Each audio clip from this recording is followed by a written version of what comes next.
The repudiation of philosophy is a characteristic gesture within philosophical discourse, often seen as a symptom of the discontent or dissonance with everyday life that philosophy seeks to address. Throughout the 19th century, figures such as the German Romantics, young Hegelians, Marx, Kierkegaard, and Nietzsche, consistently engaged in this repudiation of philosophy. Sometimes this rejection takes the form of translating philosophical claims into everyday language or deflating their importance. Other times, alternative methods such as genealogy or psychology are employed to undermine philosophical ideas. Rhetorical strategies like irony or hyperbole may also be used to steer readers away from philosophy towards a more immanent or existential understanding of themselves. These attempts to repudiate philosophy often align themselves with critiques of religion, framing philosophy as merely religious fervor cloaked in rationality.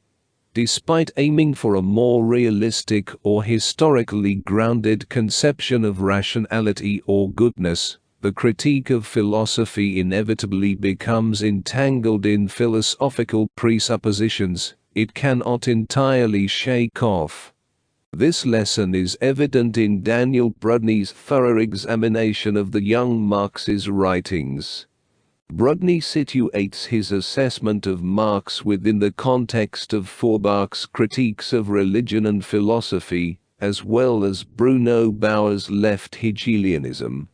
He meticulously analyzes Feuerbach's attempts to redirect readers towards a practical, sensuous standpoint, and provides a sympathetic reading of Feuerbach's critiques. Moving on to Marx's early writings, Brudney delves into themes of self-realization, community, and justification, offering original interpretations of texts like the Theses on Feuerbach and the German ideology. Throughout the book, Brudney carefully dissects various anti-philosophical strategies employed by these thinkers, and evaluates their implications. His strength lies in his ability to pinpoint the precise anti-philosophical gestures being made, uncover their underlying stakes, and reveal the normative presuppositions they rely on.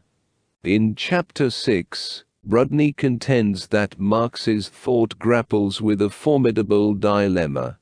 Whether there are reasons, even within capitalist society, for individuals, particularly workers, to accept Marx's central claims despite their apparent implausibility.